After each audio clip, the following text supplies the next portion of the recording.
Meus irmãos, boa tarde. Vamos dar início à nossa reunião. Hoje é aquela reunião, a última de cada mês, esclarecendo dúvidas. Se vocês tiverem alguma pergunta a fazer, tem papel lá na livraria, ou aqui também, formulem as perguntas, podem trazer para cá ou entregar o Luiz, que ele traz para a gente, e a Sueli vai responder. Vamos fazer a nossa prece para nós para que possamos trabalhar a harmonia e estarmos receptíveis aos ensinamentos que aqui serão passados para nós, o esclarecimento de toda ou qualquer dúvida que possa chegar até aqui, que já tem algumas perguntas, que possamos absorvê-las, esclarecendo as nossas dúvidas e para que nós tenhamos bastante coerência, bom senso, ao praticar essa doutrina, que nos ajuda a fazer a nossa reformulação, trabalhar as dificuldades que ainda temos em nós, como espírito imperfeito que somos, por isso somos terráqueos ainda, e por isso, Senhor, essa doutrina que nos ajuda a trabalhar o melhor, fazer o melhor por nós e pelo próximo, amando-os e respeitando, e acima de tudo, a Deus, o nosso Criador, e as criaturas, e os seres e as coisas que aqui existem. Por isso, Senhor, que nós continuemos interessados por essa doutrina, buscando os ensinamentos que ela nos passa e vivenciando para que isso tenha valor em nossa existência atual. Para que quando nós partirmos daqui, estejamos melhor do que quando aqui chegamos. Graças vos damos que assim seja. Então vamos ouvir nossa irmã Sueli. Boa tarde para todos nós. Que a gente aproveite bastante essas chances que a gente tem de aprender, né? Porque segundo os espíritos, 10 minutos de evangelho são suficientes para uma vida feliz. E nós temos muito mais que 10 minutos. Toda semana nós temos 1 hora aqui na terça-feira, 1 hora na sexta, mais 1 hora no domingo. Fora o que a gente lê em casa, o que a gente tem de contato com a doutrina. E também no dia a dia, na vivência, porque não se aprende a boa nova do mestre só em livro. Pelo contrário, é no dia a dia, na observação, nas experiências que a gente tem na vida que a gente vai aprendendo muita coisa. Hoje, essa reunião que é de esclarecendo dúvidas, não tem nenhuma questão lá dentro da caixinha para a gente responder. Separamos algumas aqui que já pegamos aqui, que foram feitas já por vocês, a gente pode rever. Mas quem quiser perguntar, fiquem à vontade, tá? Sobre o que quiserem perguntar. Se eu não souber responder, for alguma coisa que eu não saiba, eu prometo trazer depois de pesquisar a resposta, né? Então, se alguém quiser, eu vou começar com uma dessas que a gente tem recebido aqui. Ela é até de 2008, essa daqui. Mas é interessante essa questão. Essa aqui também é ótima, é sobre o merecimento das pessoas, né? Tá assim a questão, também é de 2008.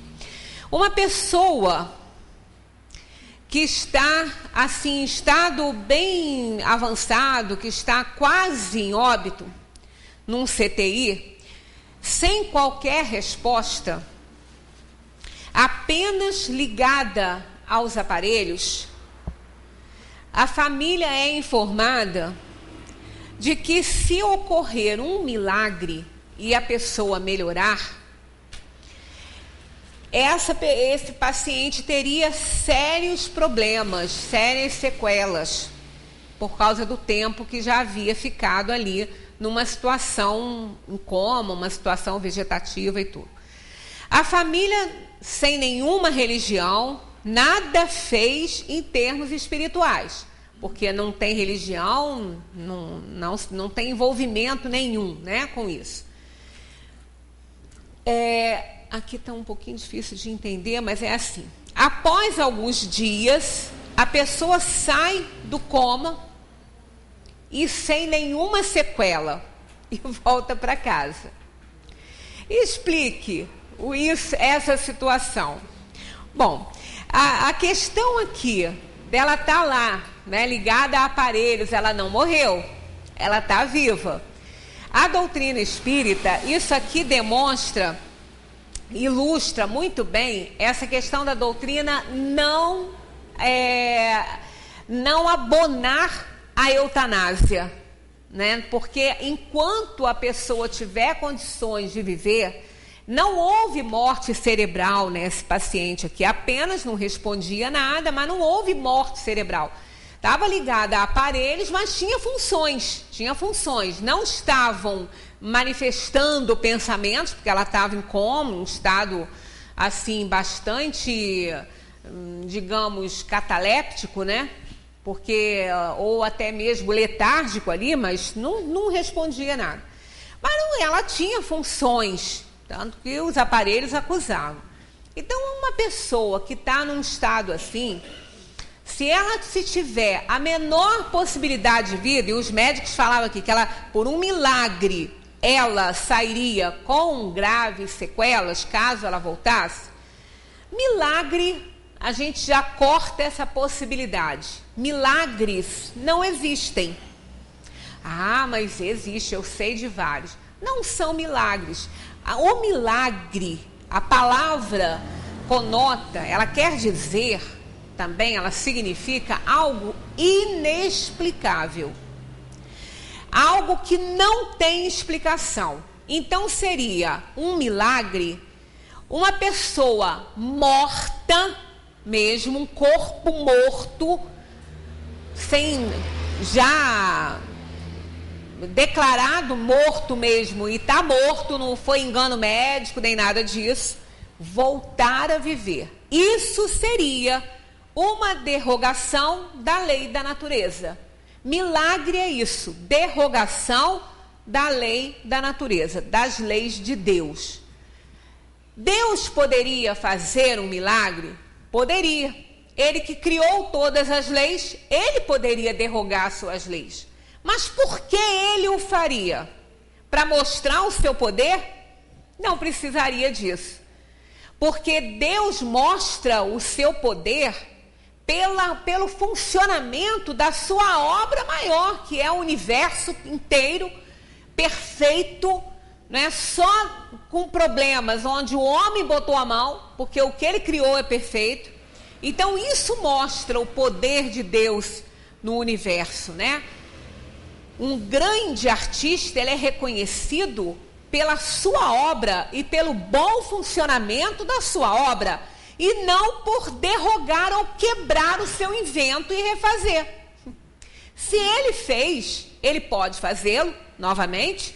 Então, para que ele tem que provar isso quebrando o que fez e fazendo de novo para mostrar que tem poder? Não. O poder maior, não resta dúvida, será o bom funcionamento daquela obra que, né, beira a perfeição quando é nossa, ou perfeitamente, absolutamente perfeito quando é obra de Deus. Então ele não derrogaria sua lei. Se existe uma lei que realmente o corpo morto não pode mais receber os fluidos do perispírito, não tem mais o sistema nervoso para ser acionado pelos fluidos do perispírito, não há a menor condição desse corpo viver. Aí, caso acontecesse, era milagre. Por isso que foi dado como milagre aquelas ressurreições que Jesus fez na época que ele aqui passou. Lázaro, a filha de Jairo. Lázaro, então, é a mais famosa das ressurreições. Porque para eles, na época, Lázaro estava apodrecendo. Ele já estava num processo adiantado de deterioração da matéria. Na época, eles entendiam dessa maneira, né? Mas não era isso. Lázaro, tanto que Jesus, para todas as ressurreições que ele fez, ele falava: não está morto, está apenas dormindo. Quando procuraram, né, por causa da filha de Jairo, aí ele falou: ela não morreu, ela só dorme. Né? Então nós temos hoje, nós sabemos a quantidade de pessoas que acabam tendo um ataque, um letárgico, e ficam com aparência de morte. Né? De vez em quando a gente fica sabendo aí de alguém que acordou do necrotério, né? Há pouco tempo uma senhora, e isso acaba agravando o problema da pessoa, porque ela foi tirada da medicação, do aparelho, aí acaba acelerando, né, esse processo. mas ela não tinha morrido, não foi visto direito. Hoje nós temos condições, a medicina tem aparelhos, tem condições de detectar com certeza absoluta se a pessoa está morta ou não. Não é? Qualquer dúvida, a medicina tem como ver isso. Mas ali ele não deve ter observado direito, aquele médico fez um diagnóstico por conta dele, sem pesquisar, sem aplicar, né, os procedimentos devidos, e a mulher não tinha morrido. Então, na época de Jesus, naquela época as pessoas eram sepultadas muito rapidamente. Era se um pai saísse de casa para trabalhar um pouquinho longe e levasse um dia para voltar, estava arriscado ele não ver mais um parente, um filho ou a mulher, porque morria até 6, 7 horas, era sepultado depois. Não se esperava nada, né? Morria e enterrava. Eles tinham muito medo de doenças, tinha a hanseníase na época, que era uma doença que para eles era fatal, eles não tinham como cuidar. Então tinha aqueles vales, né, dos leprosos, onde eram jogadas as pessoas, jogavam naqueles buracos, naquelas grutas e fechavam, a pessoa ficava lá para morrer, de tanto medo que era contagioso, né? Então eles tinham tanto medo de doenças contagiosas e eles não podiam cuidar, que morria e enterrava rápido, porque não sabia exatamente de que tinha morrido. Então era comum essa prática. Então com Lázaro não foi diferente, só que Lázaro tinha um problema de saúde e ele tinha algumas feridas no corpo. Ele tinha uma doença que também eles não conheciam e tinha umas feridas, e aquilo ali deteriorava, aquilo ali dava uma ideia de que estava se decompondo a matéria, né? Mas Jesus disse: Lázaro não está morto, ele apenas dorme. Não é? Isso é letargia, porque a catalepsia não é assim. A catalepsia é localizada. É uma retirada dos fluidos do perispírito num determinado local. Ela é pontual, ela não é geral. Geral é a letargia. A catalepsia não é geral. Ela acontece, é comum acontecer, a gente já pode ter passado por isso sem saber, né? Quando a gente é ferido de alguma forma, às vezes, numa situação, e não percebe que está ferido, não sente nada, né? Ocorreu esse fato há alguns anos, isso não é recente, um acidente com ônibus, muitos feridos, mortos, e um bombeiro estava nesse ônibus viajando, passeando, fora do trabalho dele. Quando aconteceu o acidente, ele ficou ajudando, ele conhecia técnicas, né? Ele sabia como lidar. E ele ajudou todos que ele pôde, ele ajudou, salvou muita gente. Mas quando tudo se acalmou, ele começou a sentir uma dor. Aí os paramédicos, então, foram cuidar dele, não tinha mais jeito. Ele estava com uma hemorragia interna grande, tinha rompido órgãos importantes e não teve mais jeito, ele morreu. Agora, como ele não sentiu dor? Porque quando eles fizeram a avaliação, era para ele ter sentido dor, ele não podia ter feito nada daquilo que ele fez. Mas houve ali um processo cataléptico, por uma necessidade dele ter que ajudar e ele querer isso. Ele mesmo provocou nele mesmo a retirada dos fluidos do perispírito, daquela região afetada, como se fosse um anestésico. O anestésico provoca isso, né? É um tipo de catalepsia pontual ali, né? A pessoa vai operar uma mão, o médico interrompe através da anestesia o fluxo nervoso daquela região, fica insensível, né? É um procedimento normal. Então o sistema nervoso não aciona aquela região ali, se for uma anestesia local. E isso a gente provoca no próprio organismo, naturalmente, pela nossa ansiedade, por necessidades, por uma série de situações que pode ocorrer. Então ele não sentia nenhuma dor.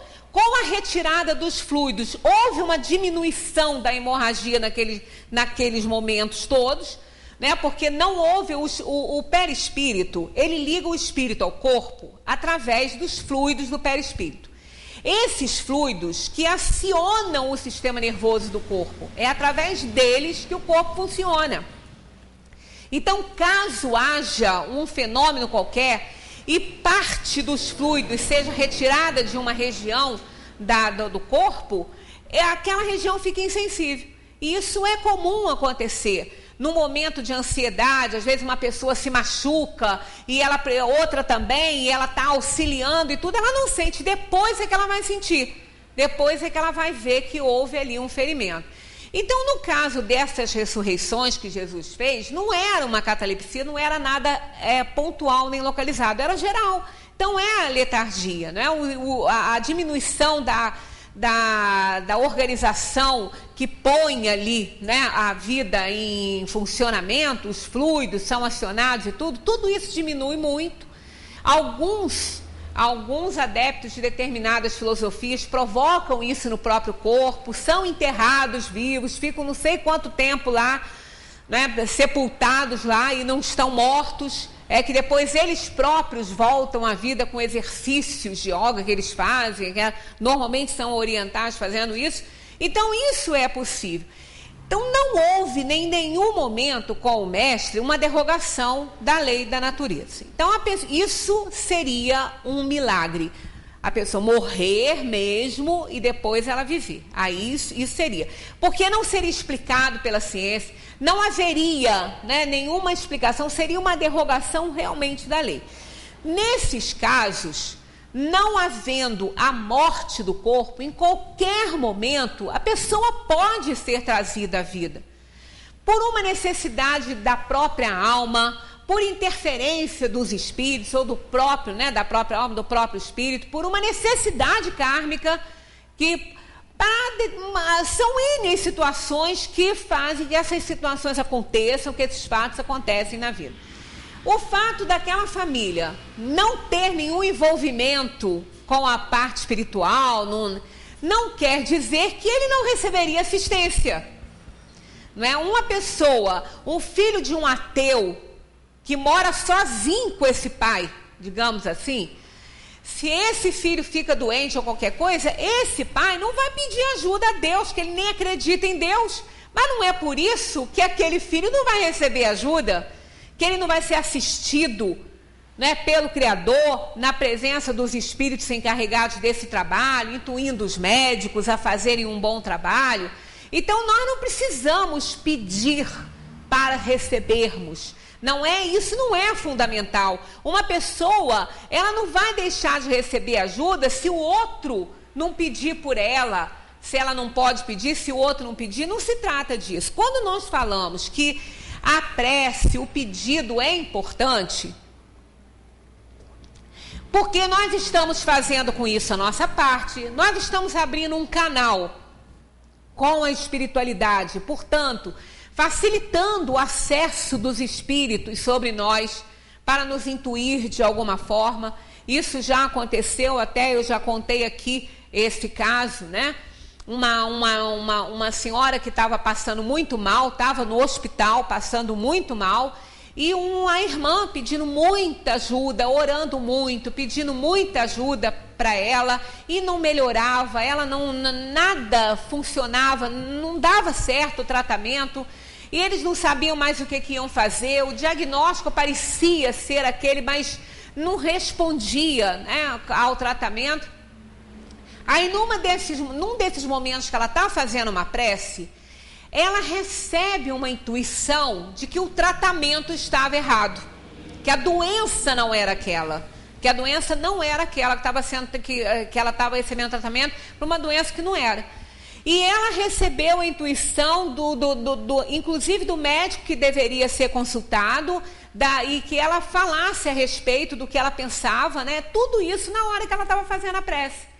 Quer dizer, ela estava recebendo ajuda, aquela senhora. Não é que ela não estivesse recebendo ajuda, mas essa irmã, ela foi utilizada como um instrumento do anjo da guarda dela ou da própria paciente para se alertar que não era aquele. Então, quando foi chamado esse médico, que na prece dela vinha o nome dele, então a gente vê que são intuições que as pessoas recebem, são comunicações, quer dizer, ela abriu o canal com a prece que ela fez. E ali eles tiveram um acesso melhor para ela. E aí foi feita a avaliação, foi feito novos exames e descobriu realmente que o problema era aquele. Ela ficou boa, saiu do hospital, viveu muito tempo. Né? Então isso acontece e muito mais do que a gente imagina.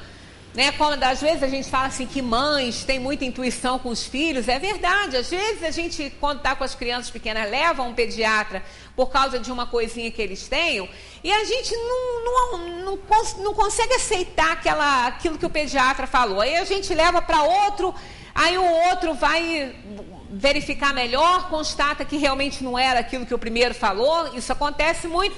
Agora, por que ela levou para um segundo? Porque realmente tinha alguma coisa que não estava batendo com a ideia dela. Então ela levou para outro. São intuições e a gente sempre recebe. Não precisa ser religioso para isso, não. Não precisa. Uma pessoa bem intencionada, uma pessoa boa, que tem uma ligação interior, não é? Até inconsciente com Deus, mesmo que ela não acredite nesse Deus. Ela pode não acreditar no Deus que as religiões apresentam, mas ela acredita de outra forma. Também pode ser instrumento para uma comunicação dessa ordem, né? Intuitiva e acertada direitinho. Então não quer dizer que uma pessoa que não tem envolvimentos religiosos com alguma religião não vá poder ajudar alguém da sua família ali que esteja com problema. Mesmo porque cada um passa o que tem que passar. Logicamente que quando ocorre um fato assim, todas as pessoas estão envolvidas na família, né? Todas as pessoas têm uma parcela de dor, de sofrimento numa situação dessas. Ninguém quer ver um afeto num CTI, né, sem nenhuma resposta, com o médico falando que se ele acontecer um milagre e ele melhorar, que vai ficar cheio de sequela. Ninguém quer isso. Então há uma parcela de dor e de sofrimento para todo mundo aí, e nada disso acontece também por acaso. Não é por acaso que aquela pessoa está no núcleo familiar e que houve aquele problema. Então muitas são as razões para que essa pessoa tenha ficado boa, tenha saído daquele CTI sem nenhuma sequela. Quando a gente ouve aquela expressão, para Deus nada é impossível, realmente, Ele é o Criador do universo, nada é impossível. Mas não derroga suas próprias leis, porque não precisa disso. Agora, nós não podemos ignorar o tratamento espiritual que acontece dentro dos centros cirúrgicos, dentro dos CTIs, na nossa casa.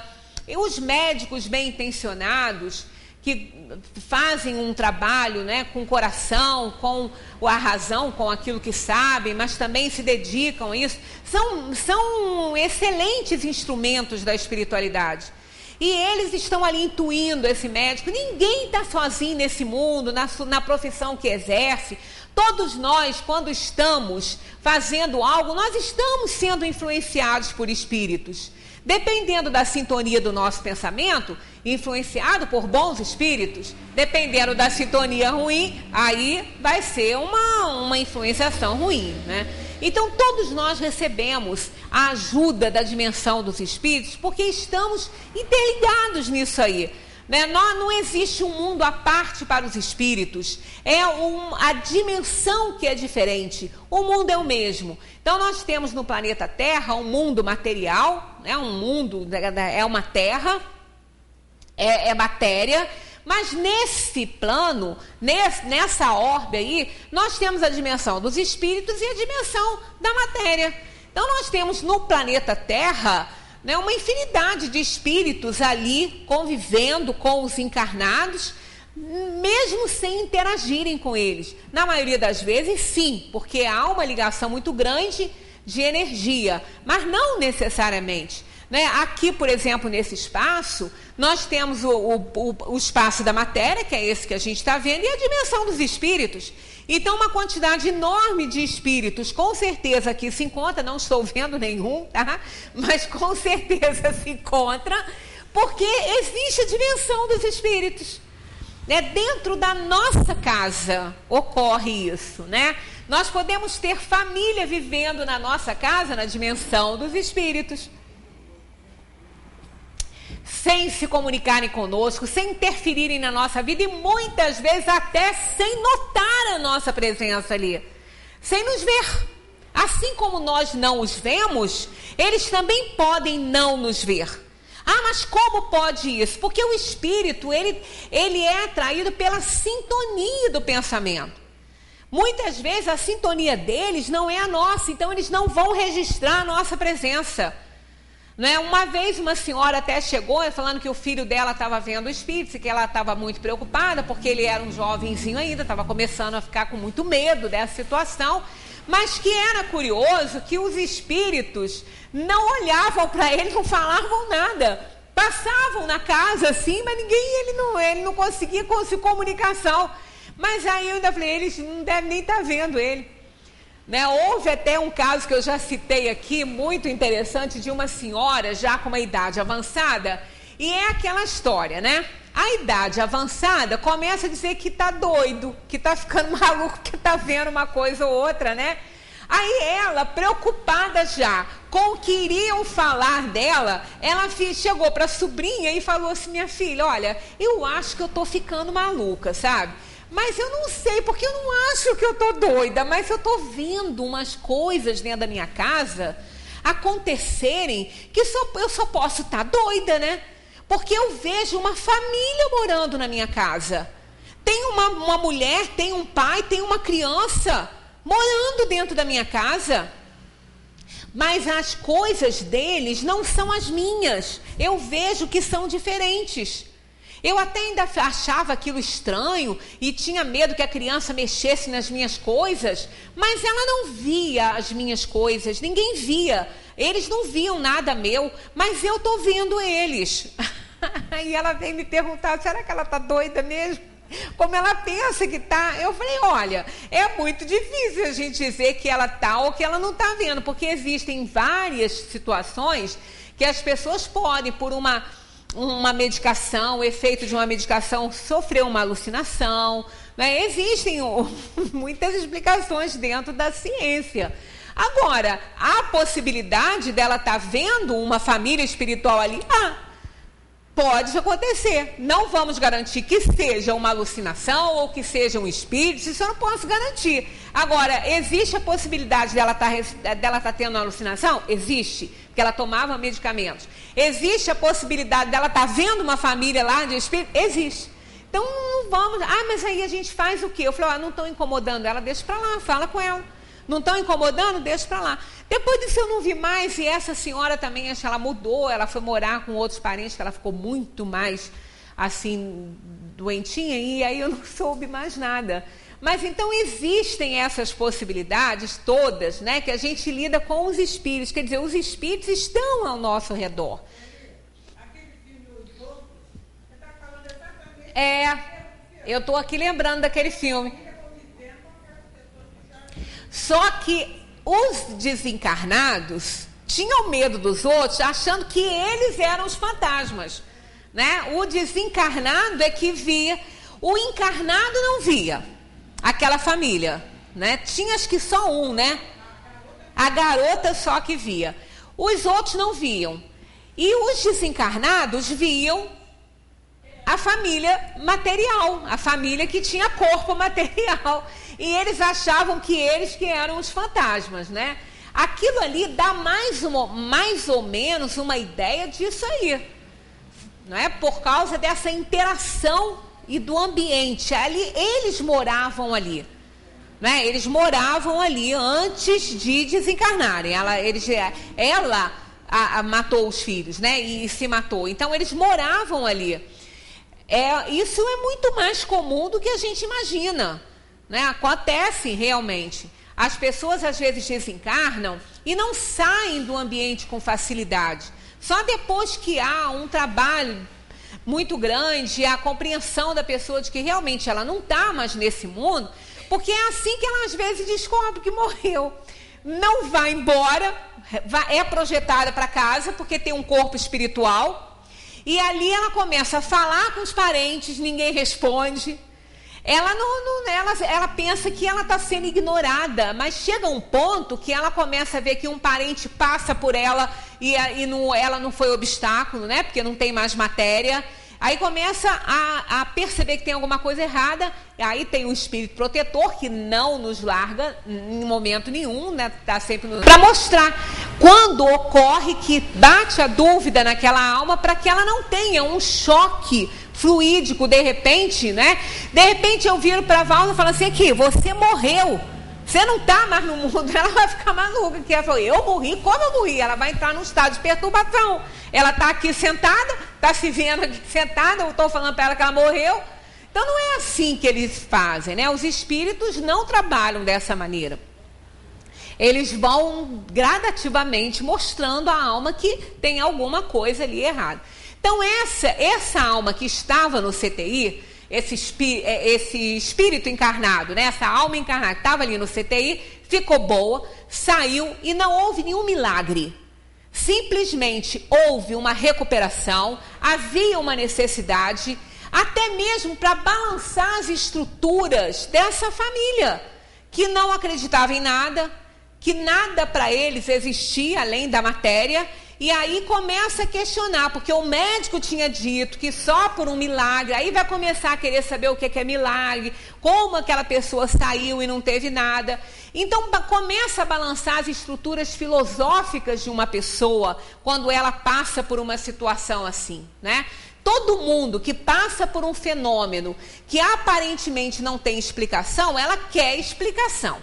Aí começa a pesquisa, começa a observar, aí começa a mudar valores. Então é sempre muito útil. E essa pessoa, esse paciente, não estava no momento dele, ele não era para ele morrer, não era para ele ter sequela nenhuma. Então, mas como isso aconteceu? Os espíritos têm recursos no laboratório do mundo invisível para coisas que a gente nem imagina. Nós recebemos, no passe que se faz aqui, no passe coletivo, o fluido cósmico universal modificado. Porque as nossas células, o nosso corpo, a nossa matéria, é desse fluido cósmico universal modificado. É uma matéria primária, uma matéria-prima, e tudo é modificação dessa matéria. Tudo é transformação dessa matéria. Então, existe o elemento primário. Então, quando nós recebemos no passe, né, tanto individual, passe magnético, passe fluídico, isso aí a diferença, os espíritos é que fazem essa diferença, a aplicação é a mesma, através da prece.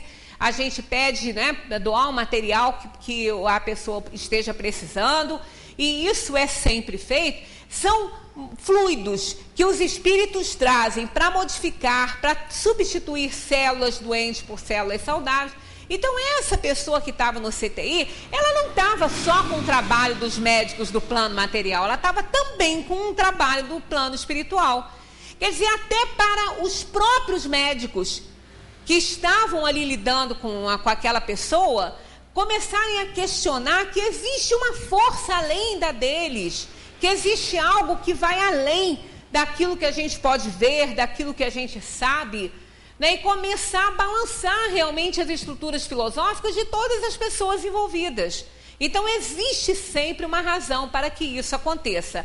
Mérito dessa pessoa que não estava ainda no momento de ir. Quando a gente fala mérito, ficar no mundo, isso também é relativo, porque a morte não é nenhum desmérito e nem castigo.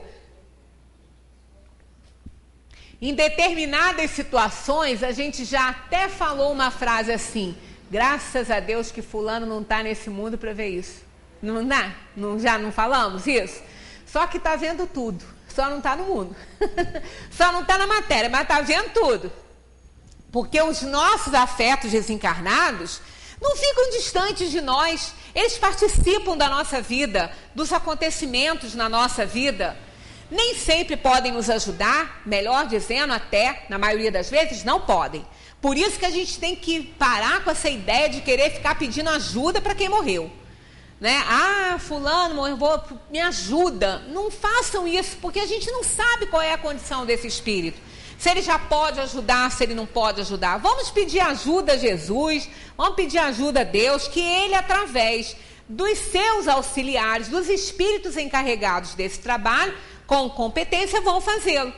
Né? Quando a gente pede ajuda a um desencarnado que não tem condições, que está numa situação ainda de perturbação e tudo, ele vai se aproximar e vai piorar a nossa situação. Porque ele vai entrar no campo de energia, vai trazer fluidos que não são bons, não por querer, mas porque estão sendo atraídos e não têm condição de ajudar. Ainda não estão nesse trabalho. Pode ser que sim, pode ser que não. Então não vale a pena. Peçamos ajuda a Deus, porque se realmente eles puderem ajudar, como eles têm ligações afetivas muito diretas, vão ser usados para nos ajudar. Mas aí, porque eles já estão em condições, e como a gente não sabe disso, a gente não deve pedir, né? Então, na verdade, isso aí é um grande exemplo de que as pessoas não precisam ser religiosas para receber ajuda, de que quando a gente não está no momento de morrer, a gente não vai, que não existe milagre, que tudo é explicado. Se não é explicado pelas leis do mundo, é explicado pelas leis de Deus, é explicado, são fenômenos explicados. Né? O dia que a ciência conseguir entender que o espírito é uma força viva do universo e que há uma manipulação de fluidos nesse universo que interagem com a parte material, tudo vai ficar muito mais fácil. Aí essa palavra milagre vai deixar de existir para as pessoas. Não existe milagre. Tudo que existe há uma razão de ser e tem uma explicação para isso, embora a explicação possa não estar nesse plano material nosso. Alguém tem alguma pergunta a fazer?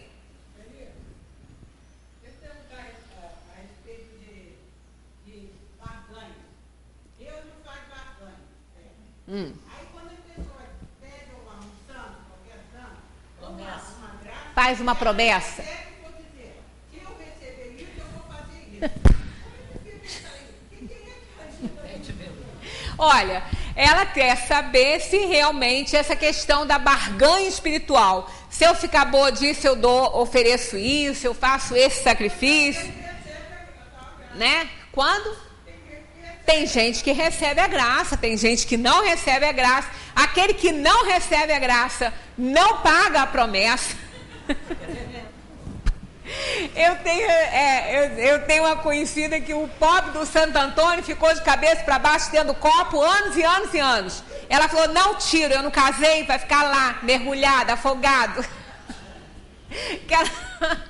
Olha, são coisas que realmente a gente tem que pensar muito a respeito. Mas também a gente tem que ter muita cautela e muito cuidado, porque são crenças, são envolvimentos da pessoa com determinada crença, com determinada ideia, né? E quem somos nós para falar, esse negócio de promessa é bobagem, você não deve fazer isso? Ninguém tem esse direito.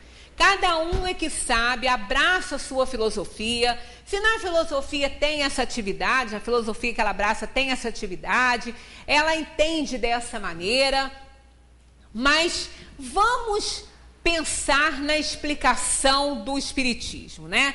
Não vamos dizer se a pessoa deve ou não fazer essa promessa, isso é problema de cada um, né? E de cada religião, de cada ideia. Mas dentro da doutrina espírita, nós não entendemos dessa maneira. Nós aprendemos, está no Evangelho segundo o Espiritismo, que o sacrifício mais agradável a Deus é aquele que nós fazemos para nos tornar melhores e para melhorar a vida do nosso semelhante. Para fazer algo de muito útil para nosso semelhante. Esse é o sacrifício mais agradável a Deus. Então não estamos criticando quem faz isso ou quem deixa de fazer, mas vamos aqui analisar, à luz da razão, como nós somos orientados a fazer em todos os momentos da nossa vida, com tudo que nos acontece, né? Imaginemos que eu quero uma graça, peço essa graça a um determinado santo, que os santos, na doutrina espírita, são espíritos. Espíritos que nos ajudam, espíritos que já estão em condições de nos ajudar, né? São pessoas que passaram por essa vida aqui, ajudando, auxiliando, né? Pessoas, são espíritos de escola. Então, se dedicaram à vida material ao semelhante, não vão deixar de dedicar a vida que continua na espiritualidade em favor também das pessoas, né? De auxiliar as pessoas. Então, eu quero uma graça, eu prometo que se eu receber essa graça, eu vou subir a escadaria da penha de joelho. Agora, vamos pensar. Esse espírito bom, iluminado, que me ajudou, segundo a minha ideia, me deu aquilo que eu pedi, em que eu ferir os meus joelhos, que eu pegar um problema ali que talvez nunca mais dê jeito, porque subir a escadaria da penha de joelho é ferrar o joelho para o resto da vida e pode até nem andar mais direito, vai precisar de cadeira de roda depois. Em que isso vai ajudar esse espírito iluminado? Ele vai querer esse sofrimento? Ele vai querer aquela ferida que vai fazer no meu joelho? Em que aquilo vai servir? Vamos imaginar. Todo aqui sacrifício, em que esse sacrifício meu vai agradar a Deus? Que não deseja isso. Qual pai que quer que um filho se sacrifique, se destrua, se machuque, sofra por causa dele? Nenhum. Ele vai falar, não, meu filho, não faz isso não. Não faz não. Deus me livre, eu quero sua saúde, seu bem-estar, faz isso não. Então, claro que isso não pode agradar a Deus, não pode agradar aquela alma iluminada que me ajudou a ter alguma coisa. Então, na nossa concepção, se eu quero agradecer um bem que recebi, é muito mais útil que eu faça algo de bom para o meu próximo, que possa realmente ajudá-lo. Isso vai agradar a Deus. Isso, e que eu me transforme, que eu me reforme também. Que aquela bênção, que aquele bem que eu recebi, que aquela bênção me desperte para melhorar os meus valores, para repensar a minha vida, para me transformar intimamente. Isso é o primeiro caminho. E aí, em troca, eu vou fazer um grande sacrifício em favor de alguém. Eu vou auxiliar alguém, vou fazer algo para ajudar uma pessoa, porque pode ser que através de nós, aquela pessoa tenha a sua promessa atendida. Porque ela pode ter pedido uma coisa a um santo, e esse retorno, essa ajuda, venha por intermédio de alguém. Como é normalmente assim, Deus não vai se materializar aqui no mundo, Jesus não vai reencarnar de novo para atender nossos pedidos aqui. Somos instrumentos de Deus. Somos instrumentos para que as leis de Deus se cumpram na terra. Instrumentos para o bem ou para o mal. Então é importante que a gente pense nisso. Se eu recebi uma graça, alguém pediu alguma coisa e merece receber essa graça, então quem sabe não sou eu o instrumento para que essa pessoa receba essa graça. Então, em troca do bem que eu recebi, eu não vou ferrar meus joelhos subindo a escadaria da penha. Eu vou fazer um sacrifício por alguém, ajudando alguém que esteja precisando. Então, esse sacrifício faz sentido, não faz? Ferrar o joelho não vai fazer, né? Então, quando a gente também pede, não recebe, não paga. Olha, isso é uma outra situação também que a gente tem que questionar. É uma rebeldia contra Deus. Por que Deus tem que nos atender em tudo? Pela visão da reencarnação, pela visão do Espiritismo, nós não vamos ter a nossa provação ou a nossa expiação terminada, a menos que a gente já tenha chegado ao fim com ela.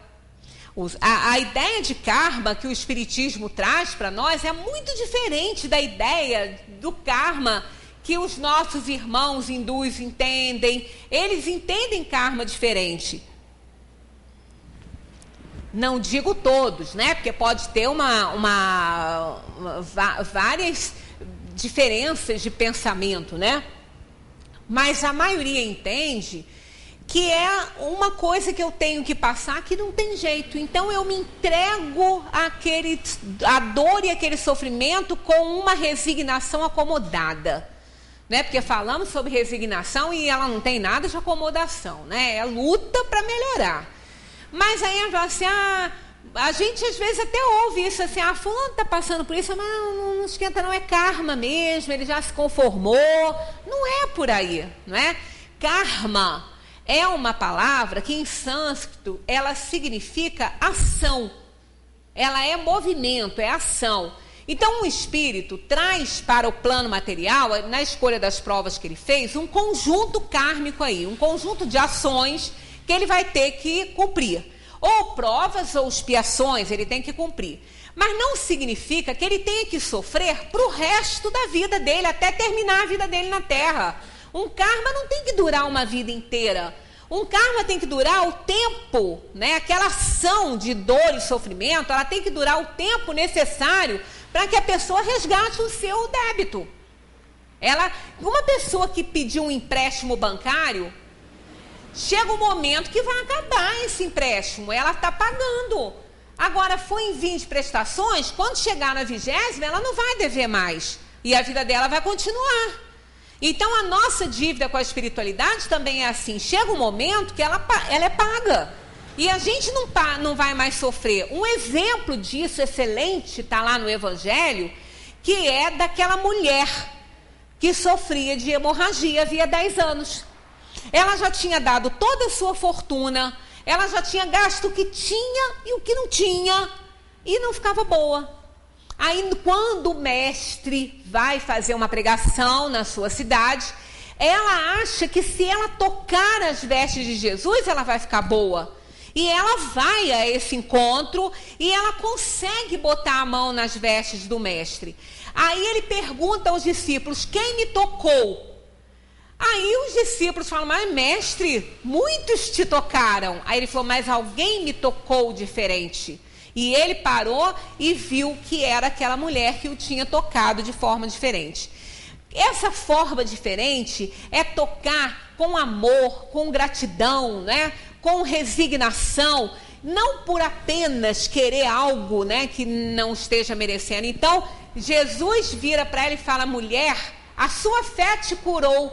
Ele não disse que foi ele falou, mulher, a sua fé te curou.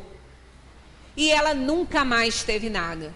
Quer dizer, chegou o momento, quantos tocaram as vestes de Jesus? Quantos? E nem todos se curaram. Quantos Jesus abençoou e não ficaram curados? Porque não estava ainda no momento. Tinham que ainda passar por dores e sofrimentos para pôr termo àquele resgate. Aquela mulher chegou o momento que ela tinha que ficar boa, ela ficou. Como acontece com tantos de nós aqui nesse mundo. Quantas vezes uma pessoa tem uma doença e vai...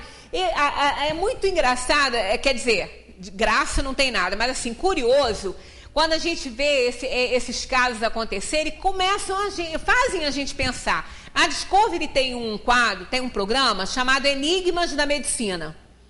Pessoas que que têm sintomas, passam às vezes 10, 20, 30 anos sofrendo de um sintoma, com acréscimo de sintomas novos, e não conseguem descobrir o que a pessoa tem. E vai e volta para casa, e trata, e vai e volta, e nada. Um belo dia surge um sintoma novo, ou até não, mas vai algo intui a procurar determinado médico. Ela vai, chega lá, só na primeira entrevista o médico já diz, eu já sei o que você tem. Quer dizer, ela foi para a pessoa certa na hora certa. Então ela tinha que passar por 10, 15, 20 anos de resgate, de sofrimento, cumprindo aquele karma ali. Mas num determinado momento, acabou. E ela vai ficar boa. Então um médico, às vezes, é um residente. Às vezes é um médico sem nenhuma experiência, recém-saído da faculdade, que acabou de estudar aquilo ali e fala assim, ele até fala assim, eu acho que eu sei o que é, que tem até medo, perto dos grandões, né? Quem é um residentezinho perto de um professor para falar que ele está sabendo mais. Mas isso acontece muito, né? Aí ele acaba fazendo o diagnóstico e realmente a pessoa fica boa. Então nós temos um tempo para tudo há um tempo. Não é? Quando a gente faz um plantio de uma determinada flor ou de uma hortaliça, alguma coisa, ela tem o tempo dela de germinar, de crescer, para que ela possa ser cortada. Não vai brotar antes do tempo. Não vai poder ser arrancada antes do tempo. Tudo tá, a natureza mostra para a gente essa questão do tempo com muita clareza, com exatidão. O tempo é marcado na natureza direitinho. Não acontece antes. E quando acontece antes, é porque há uma interferência, né, da ciência para uma produção maior de determinada planta. Mas aí aquilo ali é uma transformação genética, é algo que já foi estudado, que já foi permitido pela espiritualidade. Não é derrogação da lei da natureza, mas sozinha uma planta não germina antes do tempo. Só com a interferência de um botânico, de um cientista, que está autorizado a fazer aquilo ali. Naturalmente, não. Naturalmente, ela tem o tempo dela de florescer, porque vai depender da água que ela recebe, da luz que ela recebe, que pode antecipar um pouquinho ou atrasar um pouquinho. Isso tudo, ela sofre a pressão, né, do tempo, da atmosfera, de tudo. Mas ela tem um tempo para plantar, né? Tem um tempo do ano para plantar essa ou aquela planta. Tem frutas que são mais abundantes na época do fim do ano, de dezembro, né? Até aqui no Brasil é interessante que a gente começa a usar uns ingredientes de Natal que nós não temos nessa época, porque eles são do inverno. Eles germinam e brotam no inverno e a gente não tem que importar e paga um preço absurdo, porque o nosso Natal também é importado, né? Em pleno verão, Papai Noel se veste daquele jeito, quase morrendo desidratado, né? Porque a gente importa tudo. Então a gente coloca realmente as coisas muito invertidas na nossa vida. Nós não moramos no Polo Norte, mas Papai Noel mora, né? É diferente do nosso Natal. Mas se botar um Papai Noelzinho de bermuda e sandália havaiana, não vai fazer o menor sucesso. Não vai ter o menor glamour, então a gente acaba invertendo essas situações. Então, para tudo existe um tempo pré-determinado. Então, para a cura das nossas doenças, também. Então, esse negócio de promessa, quando a gente faz, não é que o santo não tem poder, ele não atendeu as nossas preces, não é isso, é que não chegou o momento. Jesus não curou todo mundo, né? Aí a gente não paga a promessa, quer dizer, é um desaforo, ele não me atendeu, acho que eu vou pagar? Não pago não. Olha só, né? Quanta incompreensão, quanta injustiça com Deus, né? Quanta revolta com tudo aquilo que a gente está passando. Então, que a gente comece a refletir sobre essa questão da promessa, né? A gente não está condenando, a gente só acha que tem que ser alguma coisa que a gente prometa, independentemente de receber ou não, fazer, né? Fazer, porque é uma ajuda que a gente dá a alguém que precisa. Então, fazer alguma coisa de bom por alguém, senão não adianta. Nós chegamos a 4, mas ainda dá tempo, vamos lá.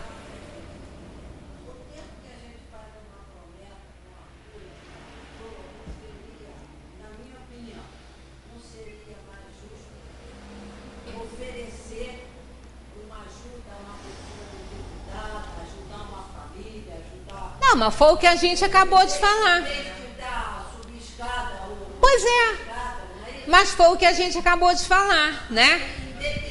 É que isso, auxiliar, né? No lugar da gente prometer coisas que não tem nada a ver, né? Que não vão ajudar em nada e que não vão agradar a Deus, vamos ajudar quem precisa, né? Porque se a gente não receber o bem que a gente espera, nós vamos receber o bem que aquela família recebeu por nosso intermédio. E isso nos causa um bem enorme, né? Nos faz muito feliz. Todas as vezes que nós podemos contribuir para que alguém tenha uma dor diminuída, um problema sanado, né? Algo minimizado que incomoda tanto, isso é uma alegria muito grande e nós temos sempre que pedir a Deus, quando a gente acorda pela manhã, para que o nosso dia seja muito bem percebido por nós. Que as nossas oportunidades naquele dia sejam percebidas por nós. Oportunidade de ação para nós e para o nosso semelhante. Então, a gente já passou por essa questão de que o único objetivo da vida é fazer o bem. A gente não vai errar nunca se a gente fizer isso, né? Muita paz para todos, que Jesus continue nos abençoando, nos ajudando a estudar essa doutrina tão esclarecedora. Muita paz.